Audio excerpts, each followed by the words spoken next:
تخسي وما عندكيش وقت تروحي العياده وتنزلي الجيم، او عندك اطفال ومش بتعرفي تتحركي بيهم برضو، عاوزه تعملي لنفسك نظام صحي تمشي عليه وعايزه تنظمي اكلك، محتاجه حد ينظم لك اكلك ورياضتك عشان ترجعي لجسمك المنشوط، انا جايبه لكم الحل. جبنا لك العياده لحد البيت دلوقتي من خلال المتابعه اونلاين. تقدري تتابعي نظامك الغذائي وتخسي بكل سهوله وانت قاعده مكانك وسط ولادك، او انت في شغلك ومش فاضي لا تنزل جيم ولا تلعب رياضه. وكمان هقول لك وهطمنك على صحه جسمك من خلال المتابعه الاونلاين. تواصلوا على رقم العياده الموجود على الشاشه وهنرد عليكم بكل التفاصيل. وشكرا.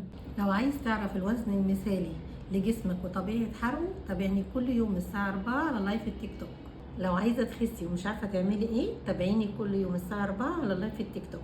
ابني نازل عنده امتحان، محتاجة اخليه يركز قبل ما يروح الامتحان. لازم تعملي له وجبة صغيرة كده، نص معلقة كوباية زبادي، نص موزاية، نص معلقة عسل ابيض، تديهم له ياكلهم قبل ما ينزل الامتحان. هتحسن ذاكرته وهتخلي انتاجه واستيعابه كويس.